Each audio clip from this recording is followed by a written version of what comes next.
All right, y'all. Thank you all for coming out this evening, Chicago. Shout out to y'all. So first off, give your stuff to Jen. Appreciate y'all making it. This is very exciting for me because when I think about the journey that I had, by the way, my name is Ernest Crim III. I'm a Chicago South Side native, live in the area now. Um, so for me, this is dope because my passion and my thing is about elevating our stories and using it as a form to advocate for justice. And I don't know about you all, maybe a show of hands, but did any of you all learn about what happened with the move bombing in school? Okay. Yeah, okay. Yeah. I mean, it was almost like the return of the Holy Man.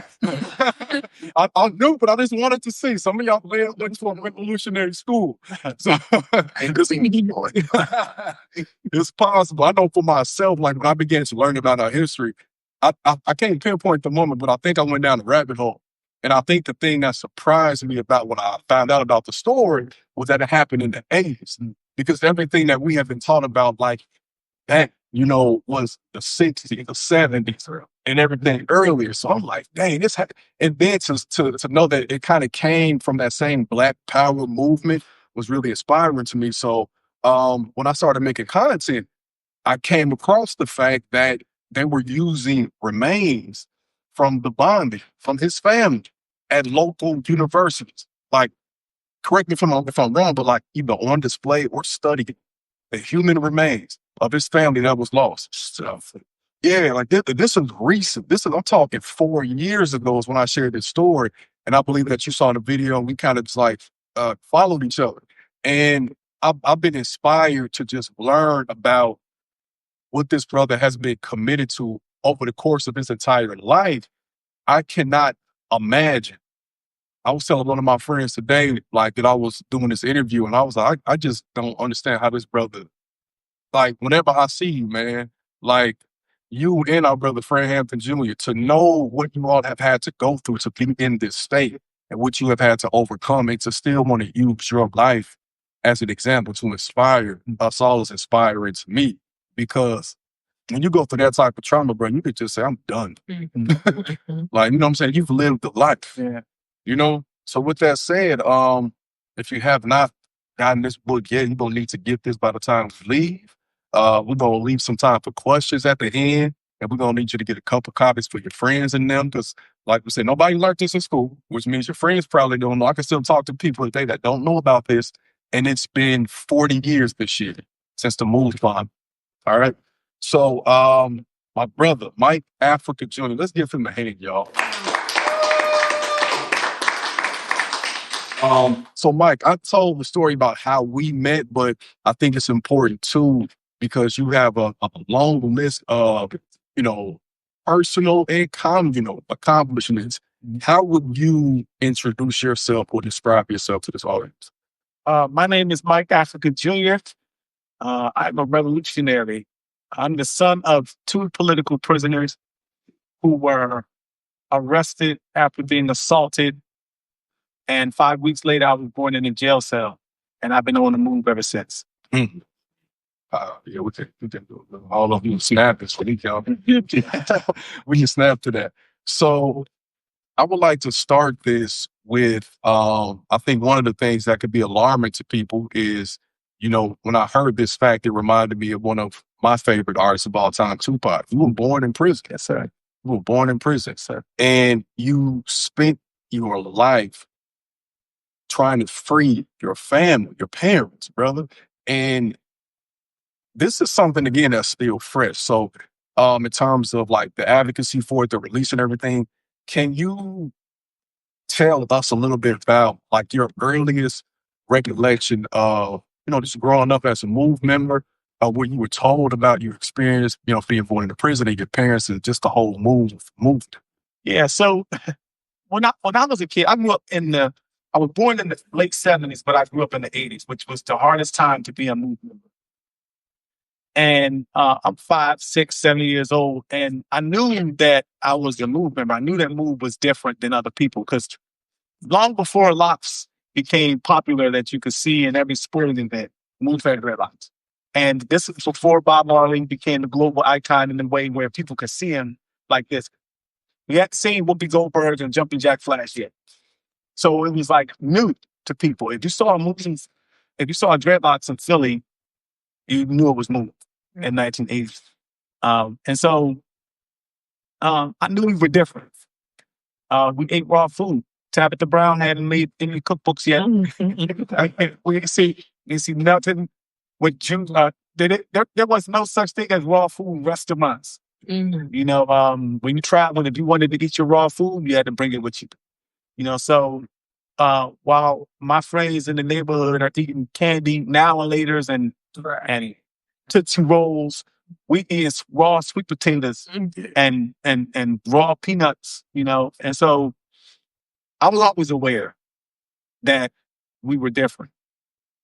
And I also was always aware that what we were living, the way we were living felt like borrowed time because we were always being attacked by the police.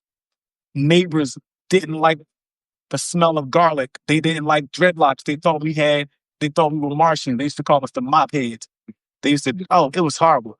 They come up to you and say, "Mookle stand for monkeys on vines everywhere." They would pick you up by your hair and throw you across the street. They would walk past you and clear their throat and spit it all on you. So this type of, and then, but move adults were very defensive and protective of us. So when we go in the house and say, "Hey, this person did this, that, the other," the person that did it is being carted off in the ambulance. You know, and so I mean, that's what nobody cares. So Move had a lot of bad interactions with neighbors, and the police would always call. Move was a revolutionary organization, Black Panther Party type, Malcolm X type, people that spoke like Dr. King, but they behaved like Huey Newton. They spoke like Malcolm X, but they behaved like Bobby Seale. And so we wasn't really like, anybody in here ever heard of Frank Rizzo? Yes. Frank Rizzo was the most brutal. He was the Donald Trump of the 1960s and 70s. Children that wanted, again, I'm taking it back, before Black History Month was a thing. Children protesting against the school board of Philadelphia because they want to have Black studies in a 95% predominantly Black school. Frank Rizzo was the police commissioner that sicked his police on those students, 15, 16, 17-year-old kids, and attacked them, hit them over the head with nightsticks that they hit them so hard it broke them in half. And when during the press conference, they asked Rizzo, "What do you think about what your cops did to these children?" And he said, "The nightsticks that the cops are using have been made poorly and cheap, and we need to shop for a new vendor." Mm-hmm. This is the person that Move faced when they were protesting for their people in prison and whatnot. And so I grew up in this time when the tension was so high, at any point, someone could be carted off to jail for just looking like a Move member. Somebody could be beaten bloody. A woman could be on her way to the store with a pregnant belly and come home miscarried because of the police. So as a child growing up and seeing all of this, my hands to this day, 40 years later, still shake. And so this is my experience growing up in Move from the outside. From the inside, Move members were some of the most loving, kind, gentle, protective people I ever met. You ain't never felt the hug until you got one from a Move member. You ain't never felt love and security and concern. What's wrong with you? You sick? You better eat your garlic. You gotta eat your onions. You know, that's how Pan Africa, when you see Pan later today, oh man, anybody that's ever met Pan Africa, the best, you still smoking cigarettes? And don't you know that you ain't supposed to be smoking cigarettes? Don't you know the cigarette? Lady, I'm at the bus stop. I don't even know me. But the concern that she had for people, you know, that's just how she is. And that's how most Move members are. So that was my experience growing up. And I want to clarify, like, I just want to remind people, we're talking about Philadelphia. Whenever we talk about this era, when we talk about American history, there's always this preconceived notion that that type of terror can only happen in the South. You know what I'm saying? And to hear you talk about somebody that was like the Donald Trump of that time, and we're talking up there, and thinking about what Philadelphia has meant in the Black community of Philadelphia, and you think about folks like Richard Allen going all the way back, and William Steele, and just that radical tradition. It's a stark juxtaposition. When you say that the police hated y'all, and y'all was, going back and forth, and I think it's really timely, honestly, y'all, that you came this weekend. For one, it's the last weekend of Black August. Yes. Secondly, there's been a lot of conversation about what Trump is going to do by, sending in the National Guard federal troops. And, like, to me, it's like same old story. Why did that relationship, or how did that relationship become tense? Like, what? Now, we know the very presence of us can anger a police officer, but how did it increase in intensity? So my great uncle, John Africa, started the organization, and he started the organization with a simple mission: to protect life, people, animals, and the environment. And MOVE members would go to the Philadelphia, Barker and Bailey Ringling Brothers Circus coming to town.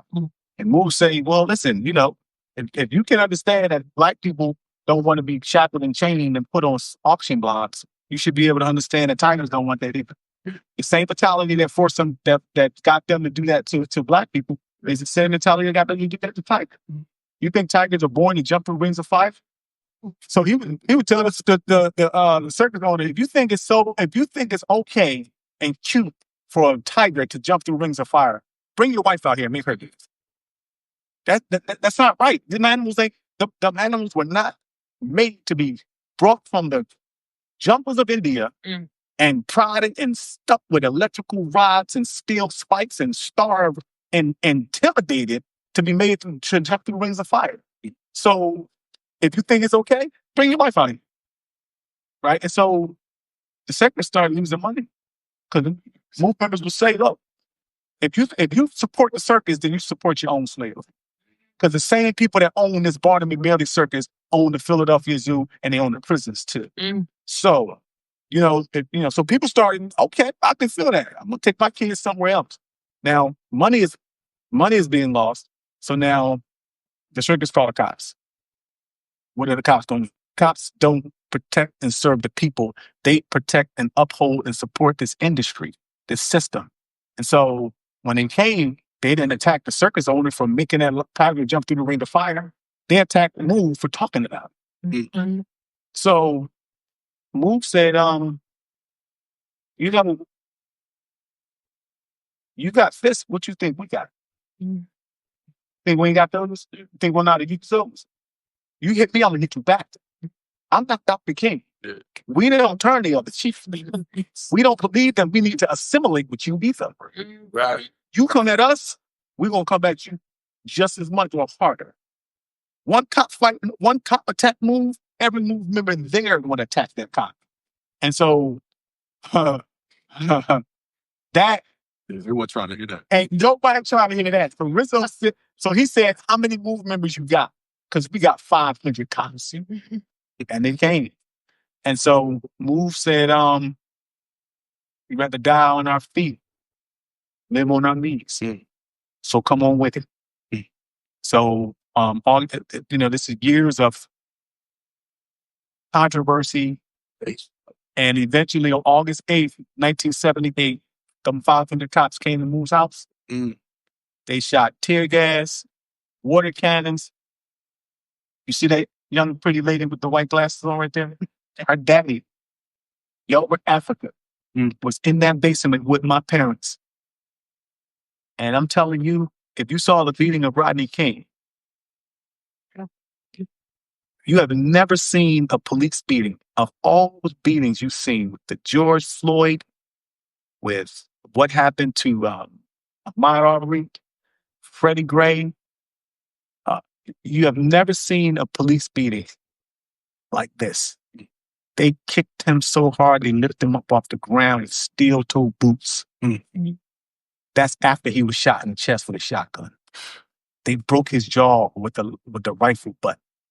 They hit him in the head with a steel helmet. And then instead of taking him to the hospital, he moved the city from the early morning till dark. And he still lived. Mm. And he still lived. And he was still so strong. And with all of that happened, while they were shooting this water cannon, the tear gas, they started shooting guns, firing bullets at people. And during the shooting, police officers got killed. And of course, they blamed it on me. My parents, her daddy, all of them were put in jail and given 100 years each for the death of one cop who was killed with one bullet. From the back. Why? You always have to say from the back. He was shot in the back of the neck. So there's different reports on the bullet. So what they say is the police said the shot came from behind. So there's no way that the members could have shot. It came from behind, hit him in the base of the neck with the bullet traveling down. Movement members were 6 feet below him, below street level, because they were in the basement of their home. The evidence does not support this theory that a movement member killed this cop. And here's the thing about that. Even if it did, one bullet can't be fired by 9 people. You get 900 years for the killing of one cop. So the injustices were just, So, and I mean, I know what they do, but how did they try to justify that in court? Because even with that, considering the fact that they came to you all's residence as the aggressor, so like, even if that was the case, isn't that self-defense though?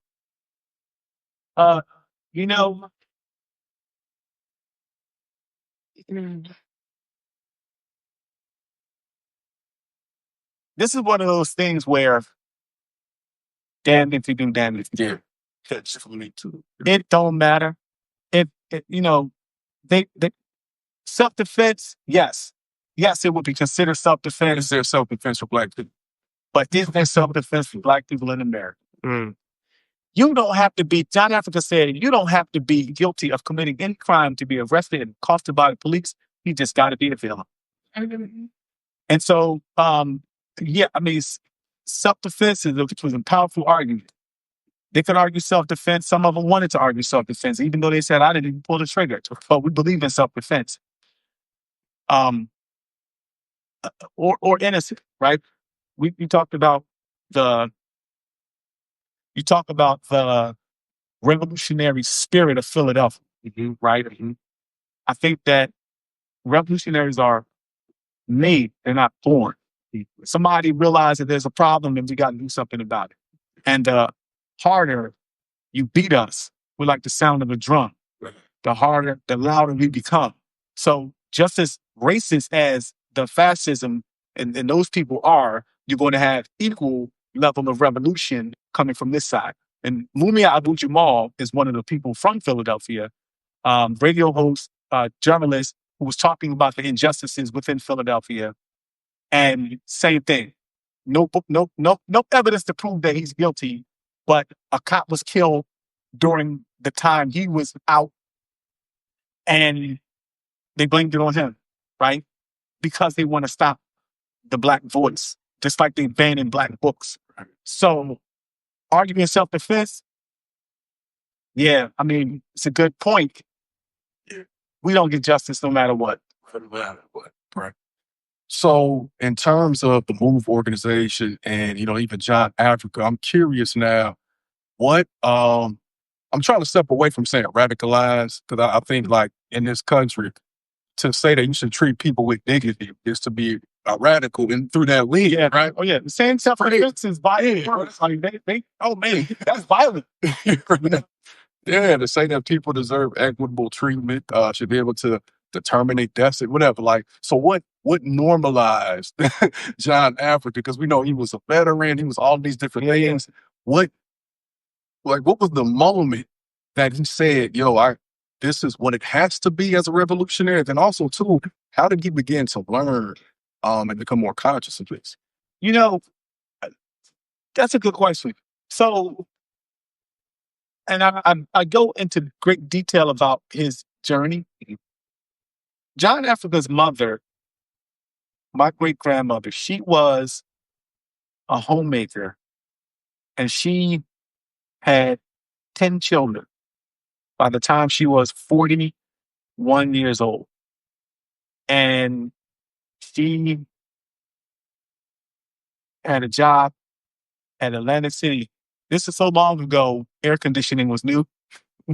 And air conditioning was new, which means, like, how when the phones came out, cell phones first came out, only the rich people had. Right. That's what air conditioning was like. So she would work in these hotels and where they had air conditioning, but she didn't have air conditioning in her own house. Yeah. So when she would go to those buildings, her body chemistry wasn't used to air conditioning. Mm. And she got pneumonia. And she died. Being 41 years old. And at that time, this was 1950, 51, John Africa was one of her oldest children. And he, as a Black man, wasn't easy to find jobs. They lived in a Black community, but it had just changed. It had a changeover, a migration of Irish. So the community, they were hiring the Irish people, the Italian people, and he couldn't get work. During that time, the Korean War was happening, and they were drafting. He got drafted into the military. And because he needed money to help with his 9 brothers and sisters, he went. When he went, what he realized is that the American system is complaining about people 10,000 miles away when the issue that they're complaining about with those people we have right in America. Mm-hmm. What he saw was the freedom that America claimed to be fighting for, the Koreans were fighting for, but in their own country. And at a certain point, John Africa had his grandmother was Cherokee Indian. And he had that look, right? This native look, which can be mistaken for Asian. Especially if you're got on battle gear and whatnot. He got captured by the Koreans. They thought he was a rock soldier, the Republic of Korean soldiers. And he was with them long enough to actually be able to learn how to speak Korean. Wow. And then they didn't want to get him back. I had a letter where my aunt was writing to him writing to his argument case, saying, I hadn't spoken to my brother in 6 weeks, and where is he? And during this time, he was captured by the Koreans. And he got to know those people. And he got to see who they were and that they were family men and the things that America taught Americans about Korea, it wasn't true. When he went back to his base, there was a battle, and he saw a lot of the people that he knew get killed. And he saw the bombs that America was dropping on the Korean base just obliterated and killed all of the people he got to know over there. And he felt, and then they used to drink out of the stream in the morning. By the time the bombs finished dropping, there's no stream to be drinking out of. The mountain was all destroyed. The animals that tried to escape were charred and burned. And he just saw all of this senseless death, this senseless killing. He was so angry about it. And then when he came back home, he said he wanted to do something about it. That's what started his journey. And when I, as you saying, and I can't even imagine, again, I don't know if we got any veterans here. My grandfather, the rest of peace, was in the Korean War. Mm. And you think about how people can channel that frustration. For a Black man in America, it's crazy to say this, but he lived a pretty long life. He was 78, but I just recall the drinking.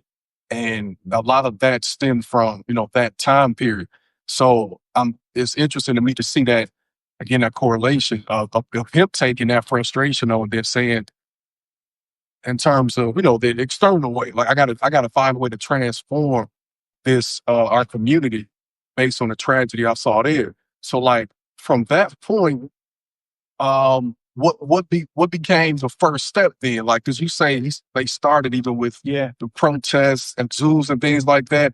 Why was that the initial step when most people would say if you're a civil rights activist, they thinking, well, you're gonna be, protesting for the right to vote or something like that. Why did you take that perspective? Right. Oh man. Hey, Uncle Vinny, you want to Vinny was his name. Yeah. Hey, Uncle Vinny, you gonna vote? Vote. Man, there's kids in here, so I'm not gonna say nothing to say about that. Spit freely. That's the thing. Oh man. Man. He felt like okay. All life is connected. The water we drink is the water that the dogs drink. The water we drink is I'm not talking about the water bowl you put down. I'm talking about the water that comes from nature. Right. That's the same water. The same water. And so what happened originally was he was looking at Elijah Muhammad. Mm-hmm. The Honorable Elijah Muhammad. He loved the Honorable Elijah Muhammad. But he was kind of frustrated with some of the things that was happening around him. And then so he kind of, and he loved Dr. King too. So he was originally planning to kind of assimilate, join with them, and but he there was in certain things he couldn't. He felt like their missions were incomplete. You cannot overlook the importance of what's happening to life globally as a whole. This, when you go during the auction blocks for slavery, they check your teeth and they examine your teeth and they want to look all up in your mouth because your teeth can determine how healthy you are. They do the same thing with horses before they run them. They do the same thing with cows when they sell them. They do the same thing. And so that process, it doesn't, if it doesn't change for the horse, if it doesn't change for the cow, if it doesn't change for the human being, then this whole system that's doing these things to all of life is a problem. Right. So if you try to think of it like, well, I'm only really concerned about the people, you never going to complete the mission because that mentality of enslaving you is still there. So you got to get rid of the whole mentality of enslavement. And they barter the water. They build nuclear power plants that pollute the air, that poison the water. Like, what you going to drink without? You can't drink Kool-Aid. You see what I'm saying? You can't drink liquor. Soda is not going to do it. You need water. Why would you pollute it? Does that make any sense? You need water. It is not a substitute. There is no alternative. It is the absolute only thing that will sustain and quench your thirst. And they pollute it. Does that make any sense? Oh, yes. We need food. There's no such thing as unhealthy food. It's either food or it's not. And if it's not, what is it? Read the ingredients on it. Check it out. Health food does not come with ingredients labels. If you have to read the ingredients, you probably should eat it. Exactly. Look at the ingredients that's on any health food product. It has 10 different this and that, and the monosodium and the red number that, and the blue number this. And if you look it up by itself, it's the stuff that's banned in other countries that causes cancer, it poisons your liver, causes you strep throat. And they still sell it to people.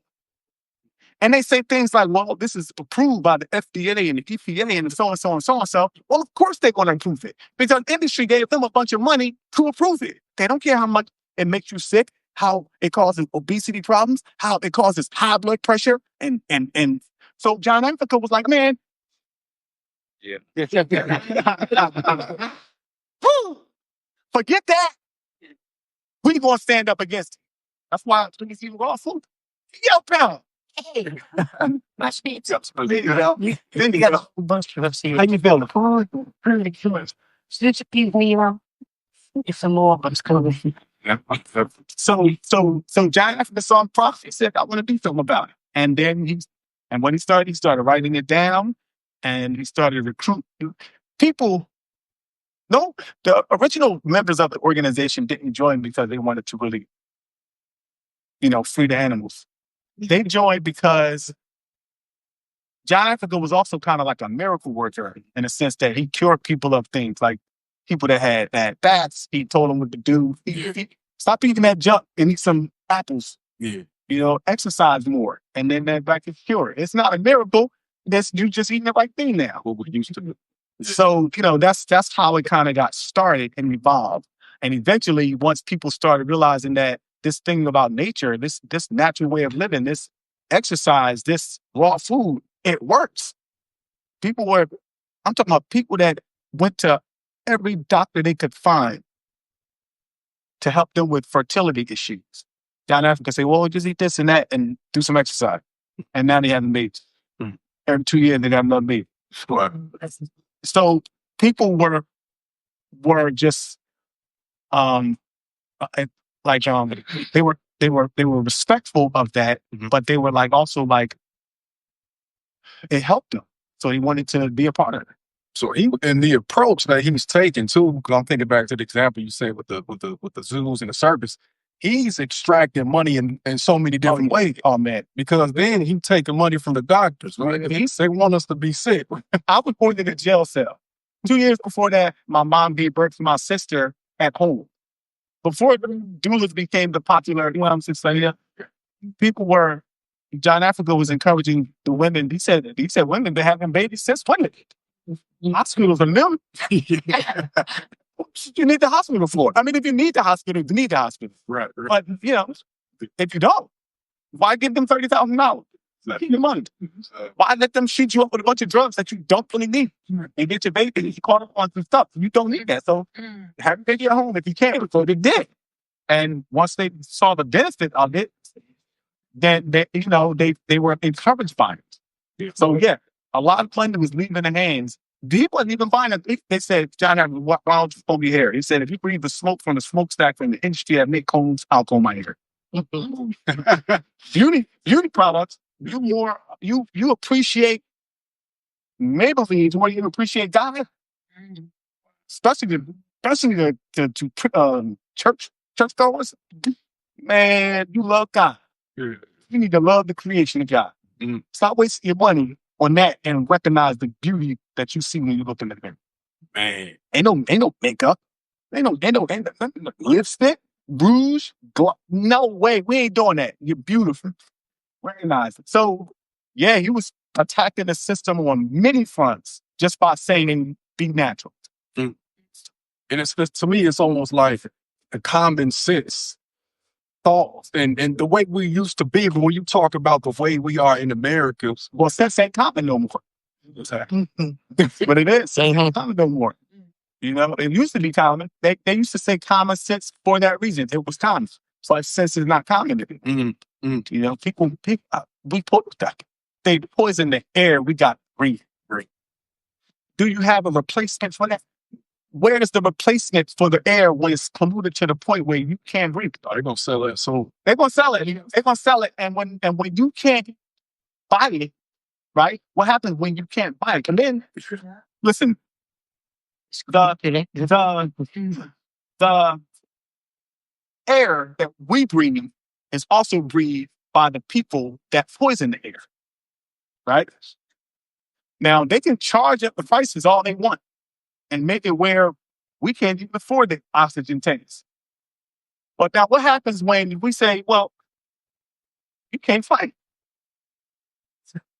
He need them oxygen tanks. There's more people than there is rich people. right. You see what I'm saying? So it's to their detriment. But they don't even dig it. They deem it. They don't even care.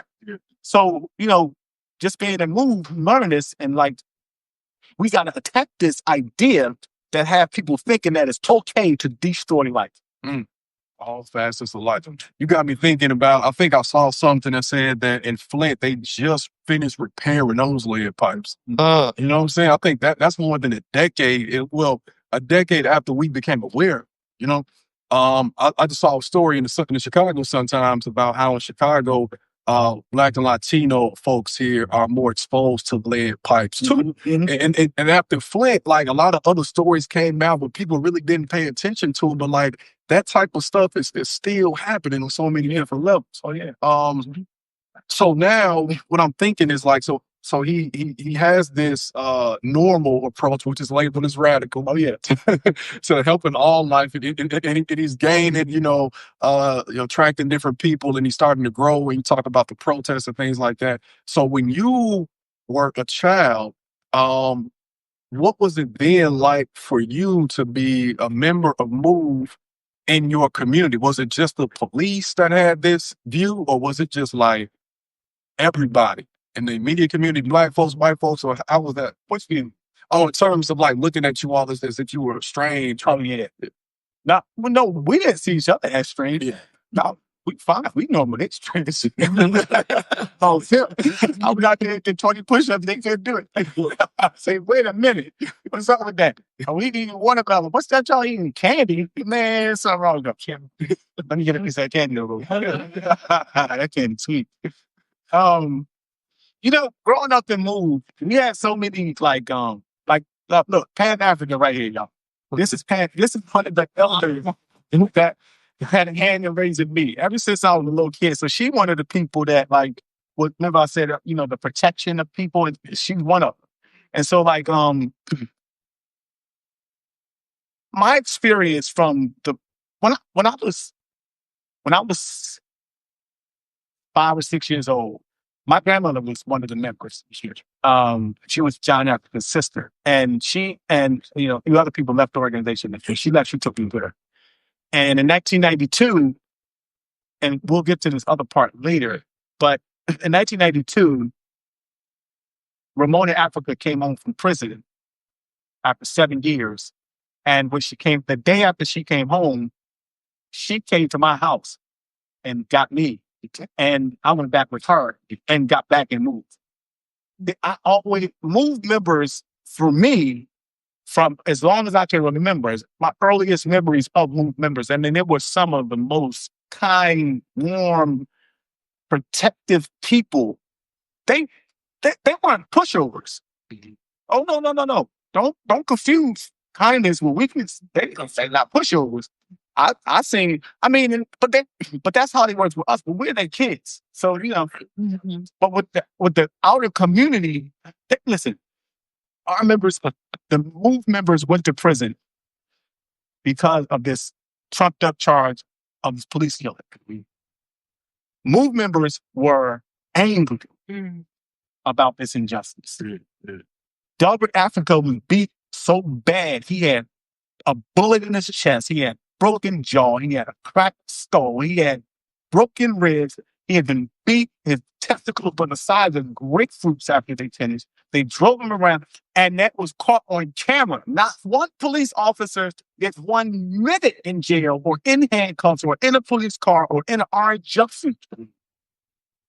But you're going to put Move people in jail? The day after Move members were attacked, before there was a judge, before there was a jury, before there was a trial, the newspaper read, "Oh my God, they died." So Move couldn't get justice. So what did they do? They protested.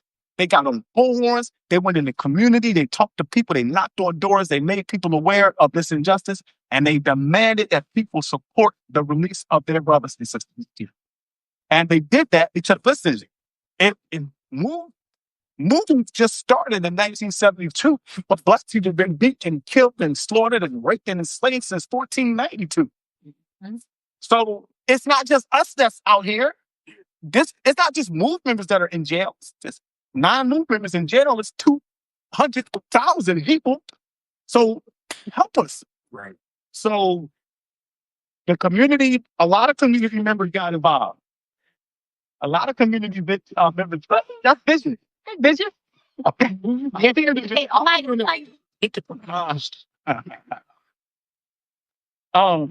lot of community members got involved and supported me.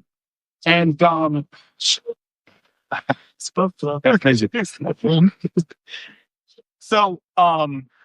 but wasn't enough to it put a lot of pressure on the city.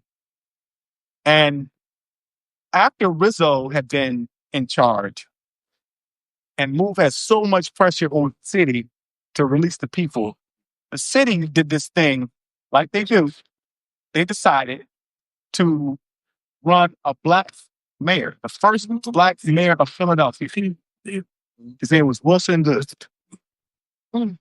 And what Wilson Good was a part of was worse than what Rizzo did. Move members protested to freedom people, and Wilson Good's administration, the response was to fly in a helicopter over Blue's house and do something that's never been done in the history of America. It's never been done. It's been done, but it's never been done to a singular family in a singular row house that has 3 bedrooms and 1 bathroom and 1,100 square feet. They flew a helicopter over Moo's house, hovered, and then they dropped a bomb. The bomb ignited, it exploded, it shook up the whole neighborhood. Cars, windows were breaking. It was what they call it, an incendiary device. It was a military explosive that they got from the FBI to drop on our house. 13 people were inside that house, and 6 of them were children. 6. That bomb ignited a fire, and the fire commissioner, whose job it is to put fires out, he let the fire burn. He let the fire burn. That fire burned so hot, it burned to over 2,000 degrees, the temperature that melts steel. That fire burned so hot, it leapfrogged across the street and burned down the other row. 61 houses burned to the ground. And when it was finally extinguished, 11 people were dead, including 5 of the kids. You know, to have dropping a bomb be the response to freeing unjustly imprisoned move members is a glimpse into the hatred and insanity of the American system when it comes to Black people. Wilson Good was one of the people, when he was the managing director, that admitted that he believes that the Moon people that were in prison were innocent, and that the police officer that was killed by friendly fire. When he became the mayor, he continued to say that same thing, but that did not stop him from dropping the bomb on the people. Hey,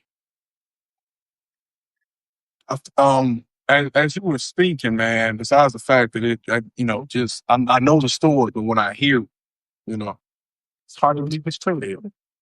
And it didn't happen in 1903, 1925. It happened when television was in color. You can see it happen in color. When I was a kid, Dick Van Dyke Show was still in black and white. right. Wizard of Oz was half black and white.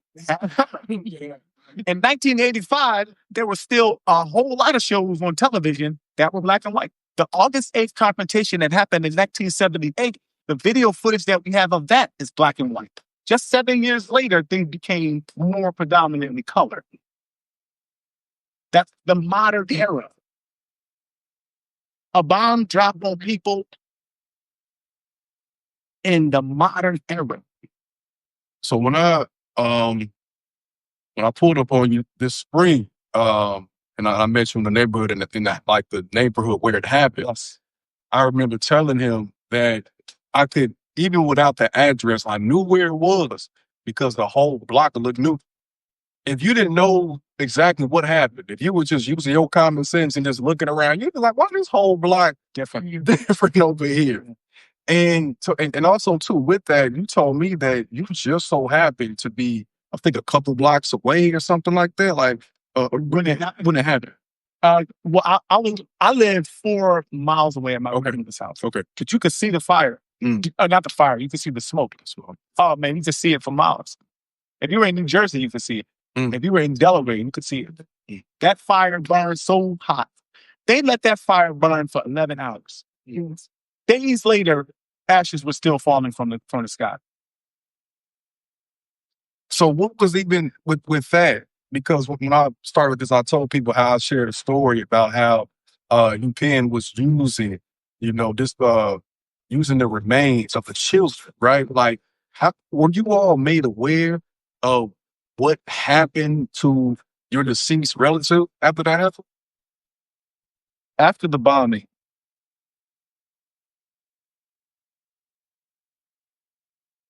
we've heard the stories of Tuskegee and the experimentation of our people. We've heard of Henrietta Lacks, right? Just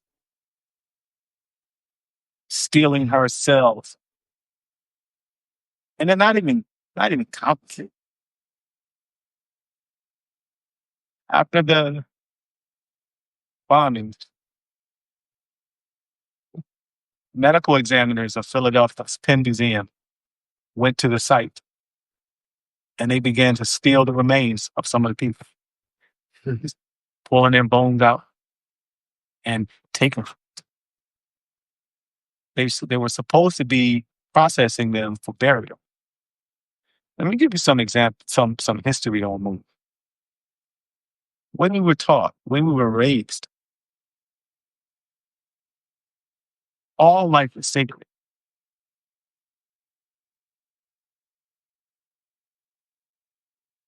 Um, in 1981, 1978, between 78 and 81, John Africa was on the run. And he got on his bike and he started riding away from police danger. And even though he was on the run and facing heavy charges if he was caught,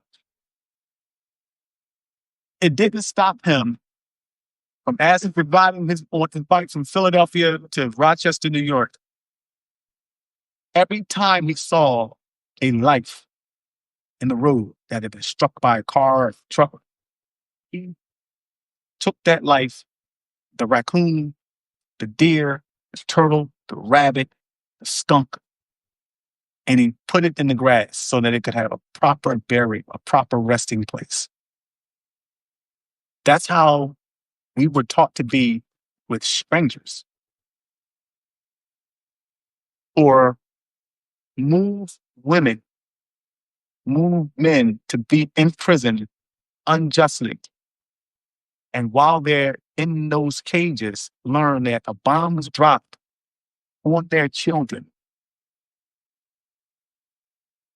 blown to pieces, shot.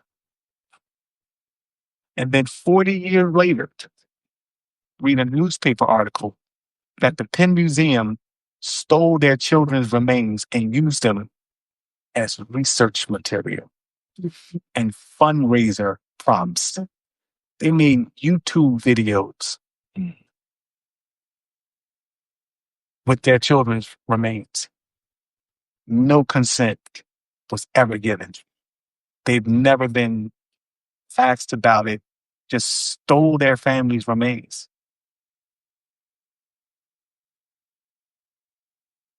And this is the type of disrespect that we as Move people, but just we as Black people in America have been suffering. And that's why Move was urging people to do something. Members were not crazy people. They have their issues. Everybody have their issues. And actually, sometimes they could be crazy. Oh, man. Uncomfortable Thanksgivings can be common. But the will to fight injustice was not the part that was crazy. And Move people had that in spades, man. And so when we learned that they stole the remains of the children, that investigation uncovered further discoveries that it wasn't just one 14-year-old girl.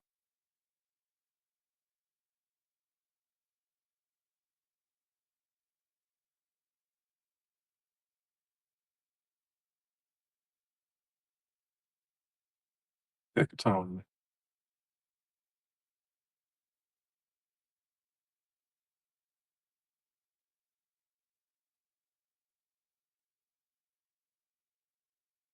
I think we should even, honestly, man, as you were speaking, I was thinking like we should really have a moment of silence, for the lives that were lost on that day, you know, just in this struggle in general, Mm. because we still going through it. It's still very real. Those people were not strangers. It's my sister. The Alicia was her sister. Delbert, the person I told you that the cop would beat that way, that was his daughter. That was his they were sisters. And Tree was a 14-year-old girl. She was our new sister. And Netta and what they did to the move adults. Just remember. So yeah, we're still dealing with this process in this real time. Can you, as we get ready to close, we want to leave some time for folks to connect with you, book signings and stuff like that. Can you speak on just like recently some of the work you have done in terms of, I mean, you were able to get your parents, free from prison. Yeah. And now, like when I met up with you, you were telling me about the effort, excuse me, the efforts now to get the home back and just the whole idea you had that. So can you close us out with that? So, yes. I'm gonna since Pam is here in front of me, I want to tell you a story. Can I tell you a story? All right, Pam is like fire fighters. Like Pam and Ramona, they were like fiery nice. Mona's cool, laid back, but Pam is fired. Like she's fired. So I remember when I was little, I used to be embarrassed that I was born in the jail cell because who wants to be born in the jail cell? And Pam was like, we was at a demonstration, and we was and Pam was on the mic, and that was probably 15 years old. Pam pointed to me saying, this boy was born in a jail cell and he'd never been with his parents. I wasn't that like, don't say that. My goodness. She came over to me and she said, what, why not? And I said, because it's embarrassing. She said, do you know how strong your mother gotta be to give birth to you in a jail cell? After August 8th. After August 8th, the cops attacked her and she by herself. And she was strong enough to give birth to you in secret. Nobody even knew. And you was in that cell for a couple of days before they told the guards that you were there. And they still didn't even believe it. Because who believes that a person gave birth to in a jail cell and nobody hear her scream? Mm. You know how much strong your mother got to be to do that? You should be proud of that. Mm. I had it on my back and I was like, I was born in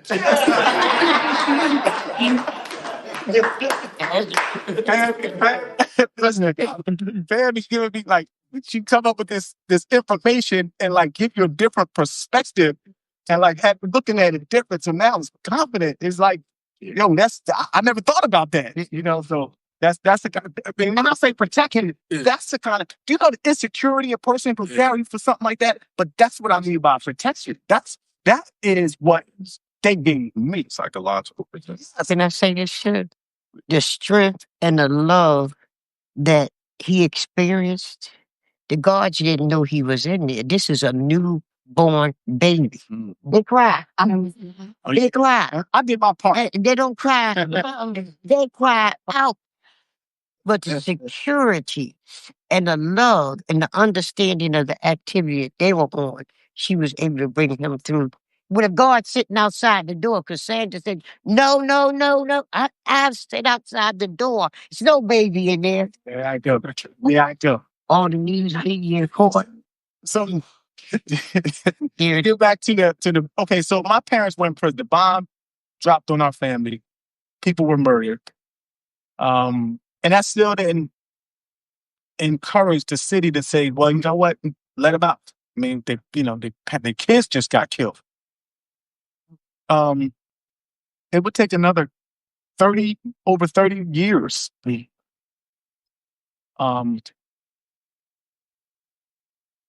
Merle Africa was in prison for 20 years during that time, and she died in prison.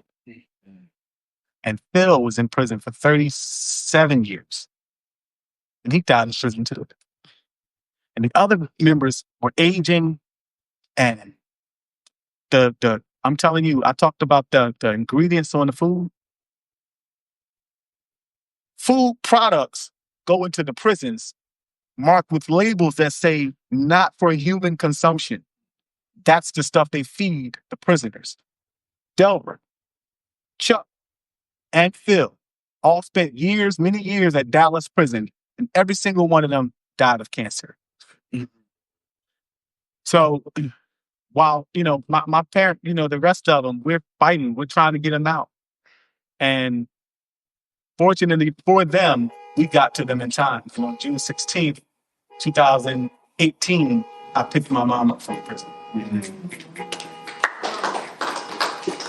And my dad is like, forget Romeo and Juliet. My parents got this love story that's incredible. Like, they've been together since 1960. They had a little up and down teenage love relationship back and forth. But for the most part, my dad loves my mom in a way that I've never, like, it's like, man, you love her that much, huh? Like, my dad wasn't a Muslim member because he loved revolution. I hope that ain't me. I hope it ain't nothing. Looks like it's a Honda. White car? Whoever got a white Honda, it's you. That's yeah, I'm probably pushed to kill. Do all that. Oh yeah, no doubt. I was checking to see if it was me. I'm drunk. So my dad loves my mom. I say they got one of the greatest love stories in history. I've never seen. My dad was not a revolutionary when he came around moving.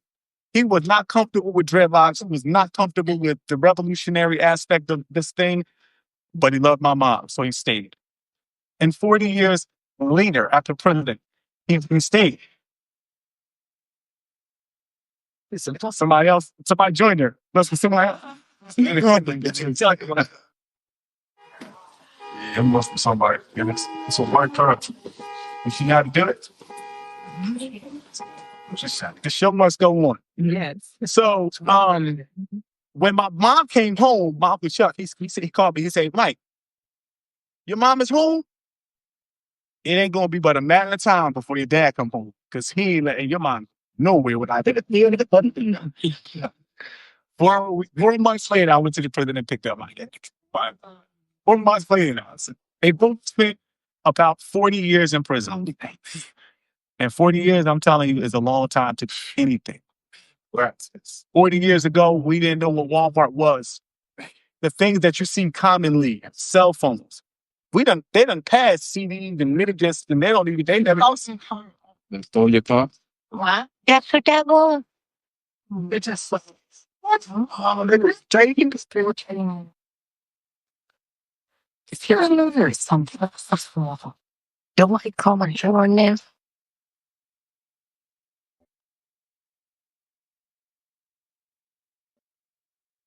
What? Some people are not distributed. Some of the items as well.